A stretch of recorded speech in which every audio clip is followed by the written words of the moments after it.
Bienvenidos siendo la sesión número 8 de nuestro tema principal, que es economía.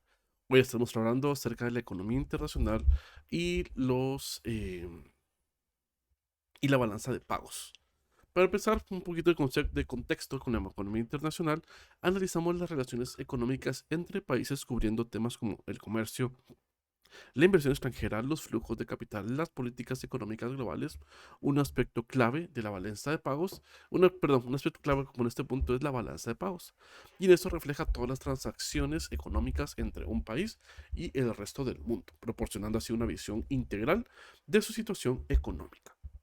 Dato a tomar en cuenta, este contenido es únicamente teórico y es necesario e indispensable tener el acompañamiento de un profesional en la materia o un docente para entender de mejor manera estos términos. Si siente que el contenido está muy rápido, pueden bajar la velocidad aquí en el contenido del canal o bien pues repetir el video sin ningún compromiso, sin ninguna pena, perdón. De nuevo, este objetivo está pensado para que sea muy rápido, para evitar tener contenido de relleno y así ustedes pues, puedan tener la información clara, breve y concisa respecto a este tema de formación como tal. La economía internacional estudia cómo los países interactúan en mercados globales, influyendo en factores como el empleo, tipo de cambio y crecimiento económico. En las teorías del comercio internacional están las teorías de ventajas absolutas. Esto ya lo hemos tocado en sesiones anteriores. Por ejemplo, en la Adam Smith, que dice que los países deben especializarse en producir los bienes en los que tienen ventajas absolutas y comerciar y obtener aquellos en los que son menos eficientes. Teoría de ventajas competitivas de David Ricardo: incluso si un país no tiene una ventaja absoluta, puede especializarse en bienes que produce con menor costo de oportunidad y beneficiándose en el comercio internacional. El modelo de Hecker-Oeling: los países exportan bienes que utilizan intensamente sus productos en sus factores de producción abundantes e importan aquellos que requieren factores escasos. En la teoría de dotación de factores, las diferencias es en la disciplina de recursos, tierra, trabajo, capital, y aquí se determinan los patrones de comercio entre países. Ahora hablemos de las políticas comerciales y la liberación versus el proteccionismo. Aquí hay un punto interesante de plantear y de opinión como tal. En la liberación comercial se busca la reducción de barreras comerciales, o sea, aranceles y cuotas, para promover el libre comercio, aumentar la eficiencia económica global, mientras que el proteccionismo, o sea, medidas para proteger a las industrias nacionales de la competencia extranjera, como por ejemplo aranceles, subsidios, que pueden ser beneficiosos a corto plazo, pero limita la competencia y el crecimiento a largo plazo.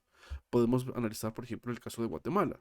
Guatemala, cuando se aperturó el libre comercio, por así decirlo, empezó a entrar mucho apoyo del exterior, lo cual, pues a nivel de la población, ayudó a que se regularan los precios y existiera una sana competencia en el mercado, aunque existía la incertidumbre de qué va a pasar con las empresas nacionales, cuántos empleos van a dejar de producir o cuánto se va a dejar económicamente podría afectar a la industria que se libere, por así decirlo, una barrera arancelaria como se tenía anteriormente.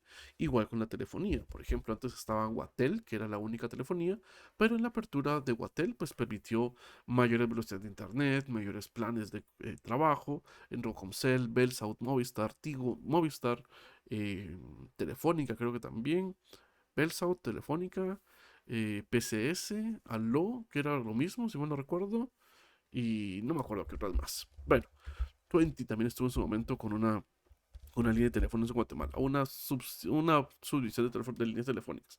Esto de nuevo hacía que las personas tuvieran libertad de escoger la compañía que más beneficios diera para el usuario final y daba esa opción al libre mercado. Actualmente pues únicamente en Guatemala hay dos opciones, que es Tigo y Claro, las dos más fuertes, y sería interesante de qué pasaría si entrara Verizon o Orange de Estados Unidos o alguna otra telefonía que no sean estas dos. Dato interesante: en Guatemala los números no le pertenecen al usuario, sino que le pertenecen a la compañía. Entonces no es tan fácil que uno decida a qué empresa cambiarse en qué momento. Únicamente pues el número le pertenece a la empresa. Dato ahí para tomar en cuenta. Y están los acuerdos comerciales internacionales, tratados como el TLCAN o la UE, que reducen las barreras comerciales y fomentan el comercio entre países. Ahora hablemos de la balanza de pagos. La balanza de pagos, por definición, es un registro contable de todas las transacciones económicas de un país con el resto del mundo. Se divide en tres componentes principales. Por ejemplo, la cuenta corriente. En esta cuenta corriente se buscan las transacciones y servicios y rentas corrientes y es el indicador clave de las relaciones comerciales de un país. En la balanza comercial se diferencia entre exportaciones e importaciones de bienes. En la balanza de servicios registra el comercio de servicios como turismo, transporte, etcétera. Y en las rentas primarias, pagos de salarios, intereses y dividendos entre países. Y en las transferencias corrientes, pues remesas y ayuda internacional. En la cuenta de capital tenemos, ahí está. En la cuenta de capital registramos las transferencias de capital como donaciones de capital y ventas de activos no financieros. En la cuenta financiera, por ejemplo, si vemos aquí, componentes principales, con donaciones de deudas, adquisiciones empresariales extranjeras e inversiones en Greenfield, compra de acciones y bonos extranjeros, préstamos bancarios y depósitos al extranjero, entre otros. En la cuenta de capital vemos que se registran las transferencias de capital como donaciones de capital, ventas de activos y activos no financieros. Y en la cuenta financiera vemos que tenemos de inversión directa.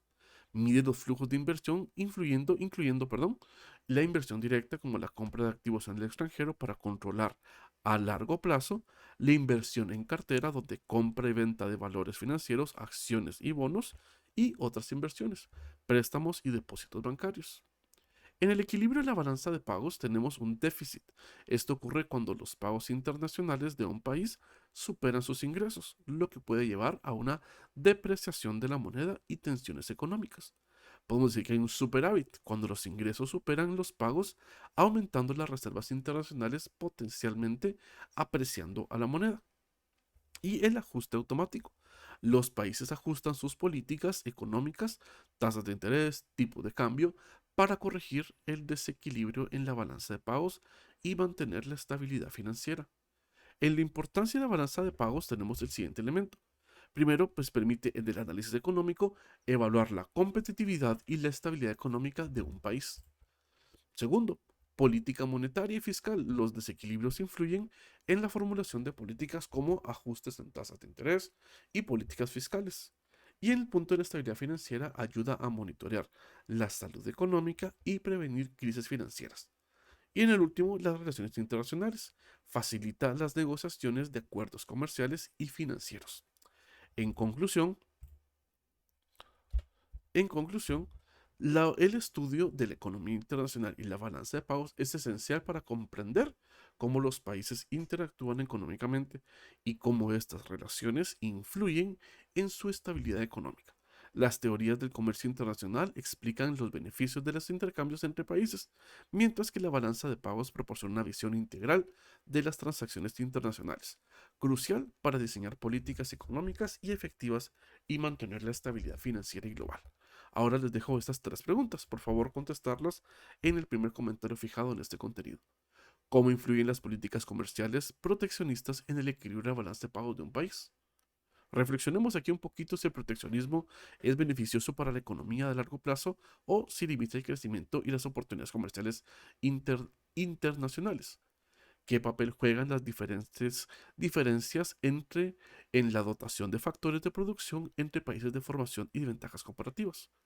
A opinión personal. O sea, piensen ustedes cómo la globalización ha afectado estas diferencias y si las ventajas comparativas siguen siendo una fuente de clave de crecimiento económico. Y por último, de qué manera los desequilibrios persistentes en la balanza de pagos pueden afectar la estabilidad económica de un país y sus relaciones internacionales. En este punto sería considerar los posibles riesgos que puede enfrentar una economía con déficit continuos y las intervenciones gubernamentales son siempre la mejor solución. Muy bien, espero que la información haya sido de utilidad para ustedes. Los invito a seguir consumiendo el contenido del canal y nos vemos hasta la sesión número 9.